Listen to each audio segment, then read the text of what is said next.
Thank you for watching NMH at 1, where we highlight the news-making headlines in the land of the brave and beyond, ranging from current affairs, community stories, sports, economic news. I am Aina Kweo. Here are the news headlines. Lack of regulatory framework to guide proposed in-situ mining a setback, according to Environmentalist. South Africa revokes state of disaster declared over power crisis. National Olympic Committee celebrates United Nations Day for Development of Sports and Peace at the Osire refugee camp.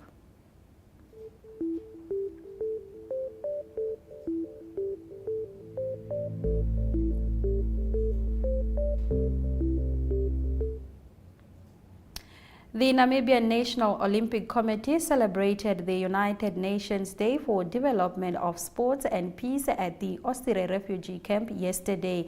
Track star Christine Boma and Beatrice Masilingi were some of the invited guests who spent the day with the children at the camp.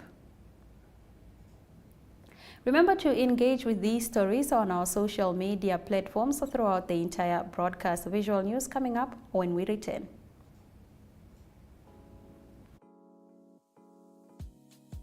My.NA Property Show provides viewers with the best in-class content, engaging interviews, as well as a showcase of the latest property-related products and services. If you would like to feature your brand or your campaign on this platform, contact My.NA at synergy.com.na. My.NA Properties, more than just a roof over your head.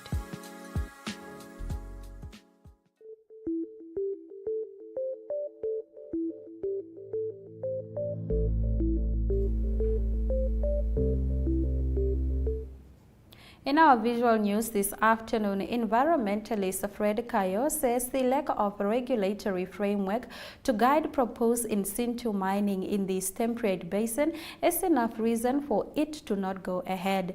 Uranium One intends to conduct in-situ or acid leaching mining in temperate basin amid fears that it could potentially contaminate groundwater sources. The Ovaherero Traditional Authorities is opposed to the project. Ohonet Lage contributed this video.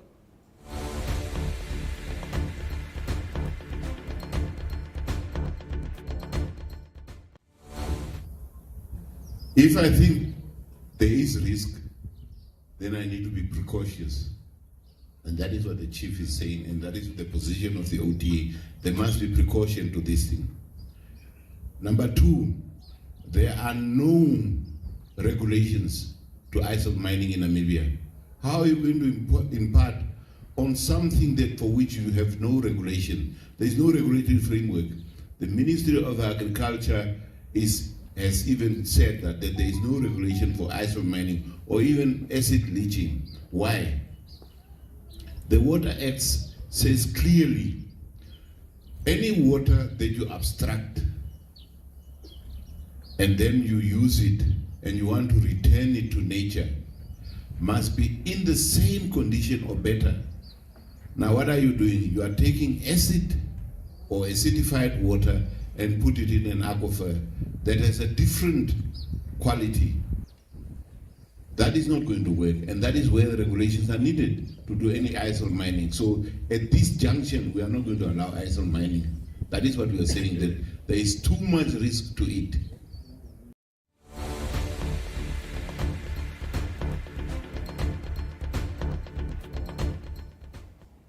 The National Petroleum Corporation of Namibia Board was divided this week on whether to suspend Managing Director Ims Mulunga. An update on this story follows in the newspaper review segment. Stay with us.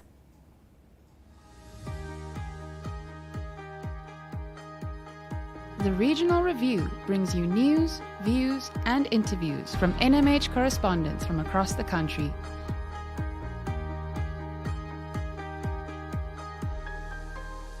If you would like to feature your brand or campaign on this platform, contact regional@synergy.com.na.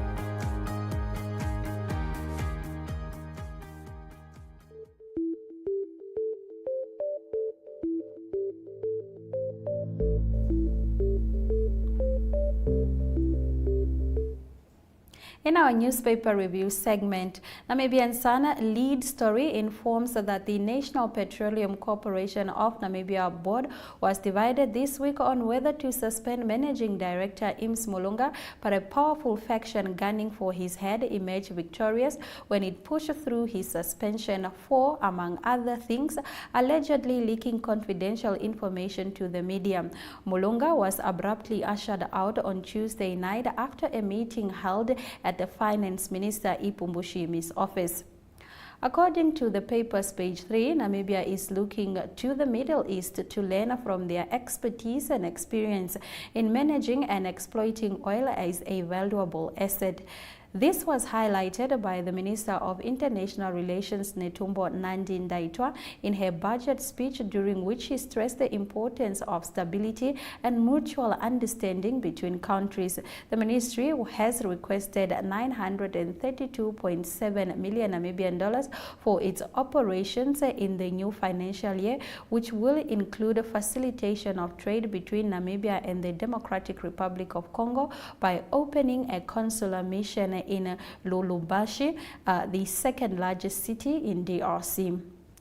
Schooling has been suspended at Oshukwa Primary School in the Omsati region's Okahao second. Parents decided to evacuate 346 children from the school because of the dysfunctional and dilapidated ablution facilities.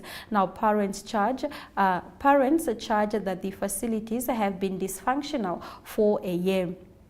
And this year, they gave the school an ultimatum to resolve the matter or they will take their children home. In a report by Principal Selma Ushona, requests for new facilities were made through the Planning Division of the Education Directorate 10 years ago in January 2013 and again in March 2015 and June 2020. Ushona told Namibian Sun that on the 16th of December 2020, a side handover was done with Gate Trading CC, while the construction of a small ablution facility over a period of 3 months was set to commence on the same date. Now, Republican on its page 3 reports that due to financial constraints, only 29 of the 99 positions available in the Legal Advice Directorate of the Justice Ministry are currently filled. Justice Minister Yvonne Dowsep said this challenge is compounded by a high staff turnover the last financial year, leading to substantial delays in the provision of legal advice. Speaking at the ministry's budget motivation, Dowsep said the Legal Advice Directorate has been allocated 33.6 million Namibian dollars for the 2023-2024 financial year. According to Allgemeine Zeitung, in the court case concerning a revocation of Drombo's license, the city of Windhoek has won its case in the High Court. As a fact, Drombo's is no longer allowed to host events as a guest house. That is what the Allgemeine Zeitung leads with on its front page of this Thursday publication. On page 3 of the paper, it reports that 2 of the AZ is focusing on on page 2 of the AZ, it's focusing on the view of the enormously high unemployment among young people in Namibia. The Ministry of Youth is aware of the great pressure to act. The Ministry of Youth, Sports and National Service received 473.2 million Namibian dollars as its budget, of which 178.1 million Namibian dollars was for youth development. Another 76.9 million Namibian dollars will go to the National Youth Service, which trains young people up to the age of 35 and 12 months at a time. After the break, we return with a newspaper review, starting with the Namibian newspaper. Take a load off and tune into another episode of Brave Namibia as we take a look at both ordinary and extraordinary Namibians. Brave Namibia is broadcasted on NTV Saturdays at 6:30 p.m. and 1up2.com, as well as broadcasted on the following Facebook platforms on Wednesday at 5:30 p.m. Republican, Algemeine Zeitung, Namibian Sun, and all Namibia Media Holdings pages. For more information, contact the Brave team at brave@synergy.com.na. Brave Namibia, for the ordinary and extraordinary Namibians.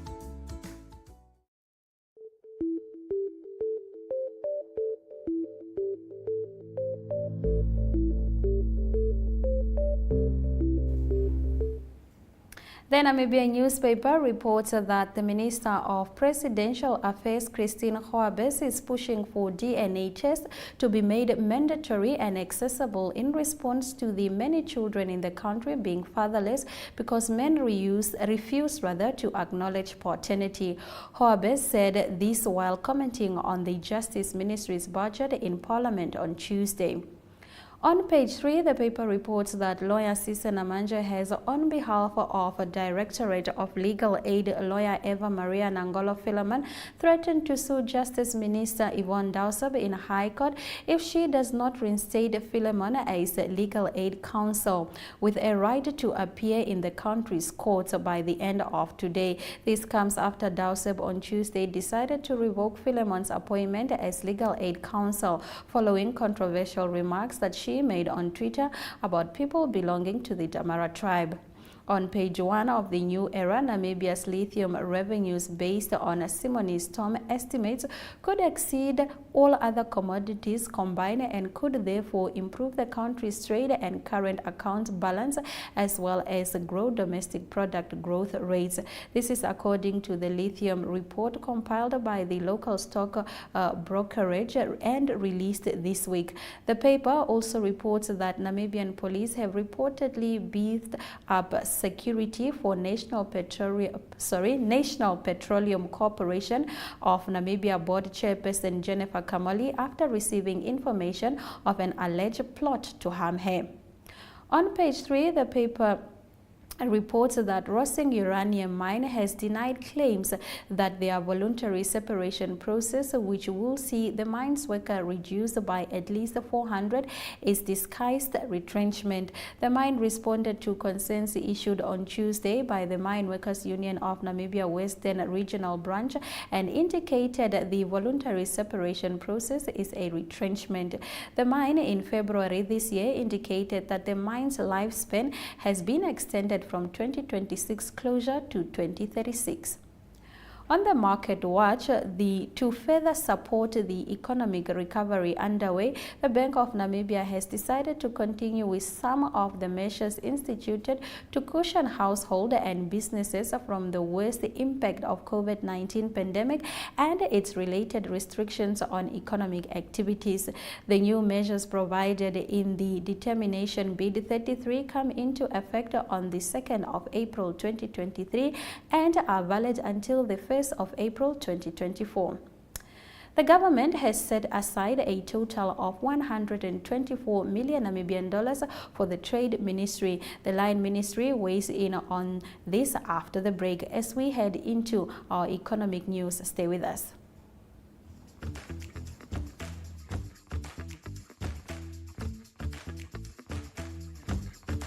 Namibia's hospitality is as vibrant as its people. Join the What's Cooking team as they travel the country cooking, chatting, and celebrating local personalities and the joy of food. If you think you have a standout offering, whether it's a restaurant, bar, pop-up event, or braai stand, get in touch with the What's Cooking team at cooking@synergy.com.na and we will be there to show the world what's cooking. Programs air every Friday at 4 p.m. on all the NMH Facebook platforms, as well as on NTV, DSTV channel 285, and GoTV channel 94 at 9 p.m.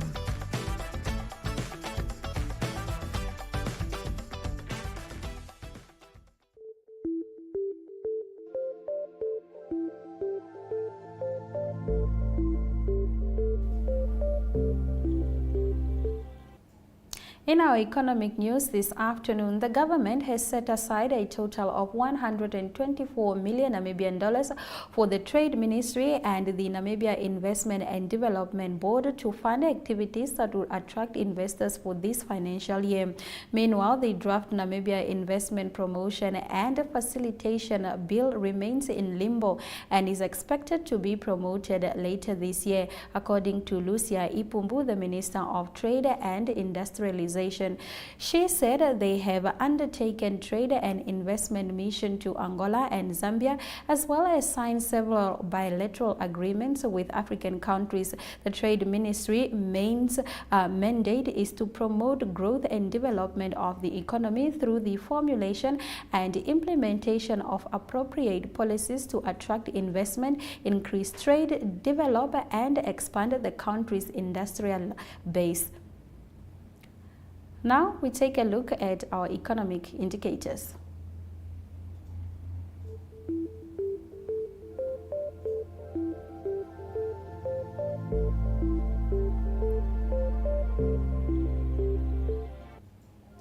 $18.09 gets you $1 as the local currency observes a 0.2% drop against the US dollar and the British pound respectively. Stock prices stay consistent on the NSX MTC stock trading for $7. Local index remains unchanged while overall index closed 0.91% higher than the previous closing price. Gold, zinc and Brent crude oil observed a drop in price while copper prices rose by 0.35%. South Africa has revoked a state of disaster declared over the country's power crisis. This story and more from the African continent coming up. Straight Talk is a debate competition for high school learners and a spelling competition for primary school learners, mostly focusing on current affairs among the youth. Contact Zone at synergy.com.na to share your products and services. Straight Talk. Don't raise your voice, improve your argument.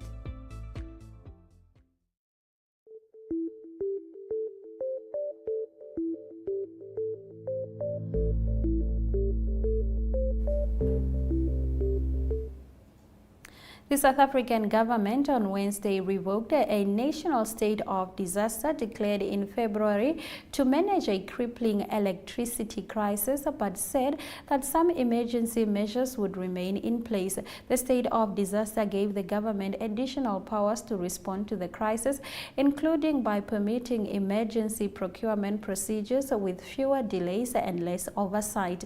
The government will now work to reduce the impact of power cuts using existing legislation and contingency arrangements. Cooperative Governance and Traditional Affairs Ministry is enduring the Horn of Africa's worst drought in decades.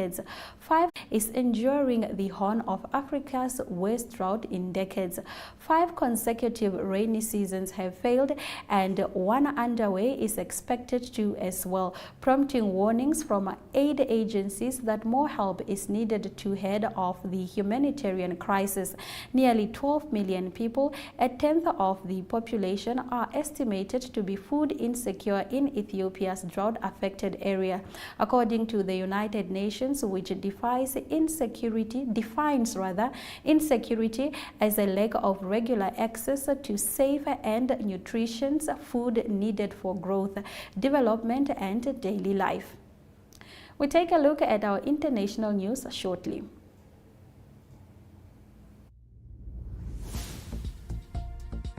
Sunset News is a daily news show focusing on national headlines as well as international news. If you'd like to feature your brand or campaign on this platform, please contact sunset@synergy.com.na. Sunset News. Don't end your day without us.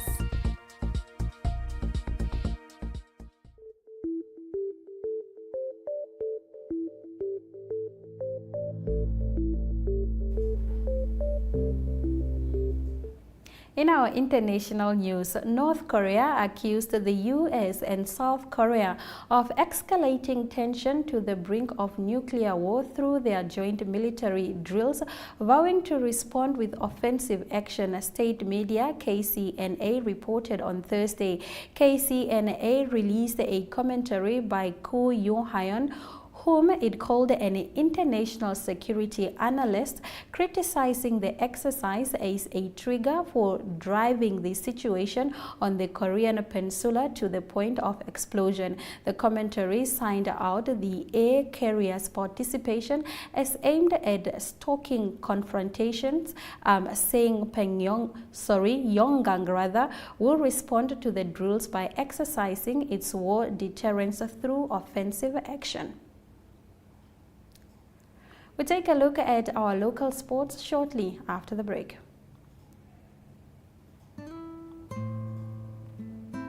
Ohole So Nice is an entertainment show brought to you by the youth for the youth. This is a dating show that allows individuals to participate and be their own true selves.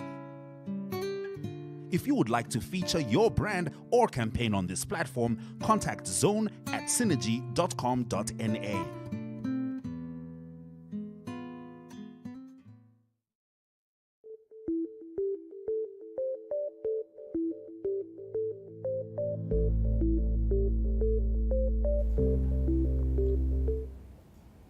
In our local sports this afternoon, the FIFA Football for Schools program was officially launched in Namibia yesterday in partnership with the Namibia Football Association, the Education and Sports Ministry, and the Namibia School Sports Union. The Director for Programs and Quality Assurance in the Education Ministry, Ayesha Winterforth, said that the F4S program complements efforts to give all learners a chance to participate in sports and use it as a vehicle to teach life skills and strengthen capacity to function in society.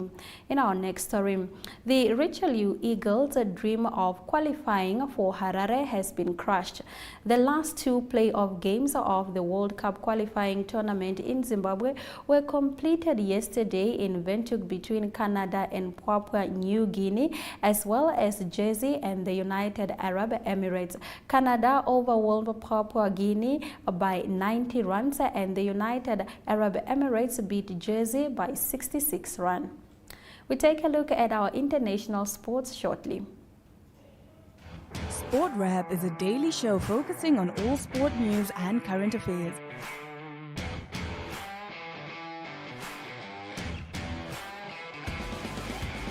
If you would like to feature your brand or campaign on this platform, contact sportwrap@synergy.com.na.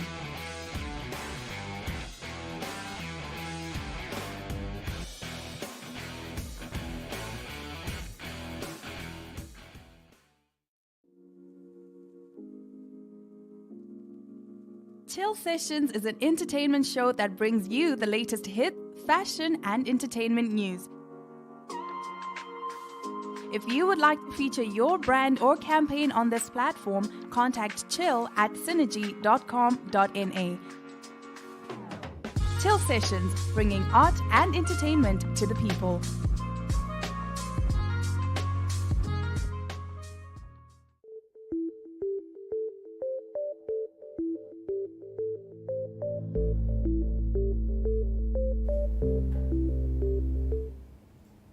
In our international sports news, Marcus Rashford scored the only goal with a brilliant half volley as Manchester United beat Brentford 1-0 in the Premier League at Old Trafford on Wednesday to climb back into the top four. The victory was a perfect response following a disappointing 0-2 defeat by Newcastle United on Sunday and lifted the Red Devils to 53 points, 3 ahead of the fifth place Tottenham Hotspur and level of the Magpies in third. United started brightly, forcing a series of corners and free kicks as Brentford pulled their outfield players behind the ball to try to close down space, and when the breakthrough came in the 27th minute, it was from another set piece. Moving on to our next story, the International Olympic Committee said on Wednesday that it would oppose a move by the Ukrainian government to strip national sports governing bodies of their national status if their athletes compete against Russians and Belarusians. Now, Ukraine previously decided not to allow the athletes to compete in qualifying events for the 2024 Paris Olympic if the competition included Russian athletes. If you're just joining us on NMH at 1, we will get into the highlight from today's broadcast shortly after the break.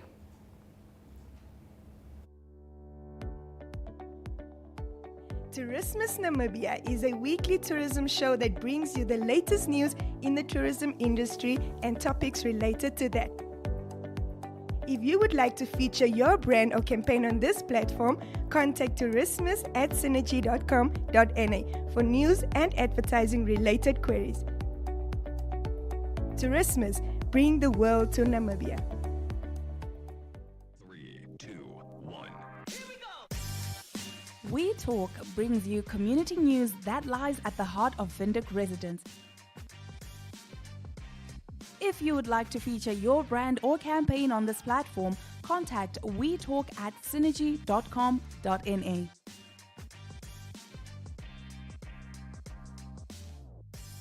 You live, we talk.